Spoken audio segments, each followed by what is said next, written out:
We were always having this inferior complex. Like, first of all, like as Croatians, we are not nearly as good as Germans or whatever.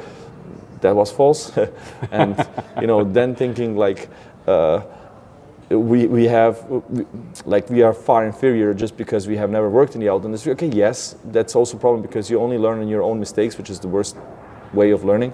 But you make up for it in just enthusiasm and curiosity and unconventional solutions.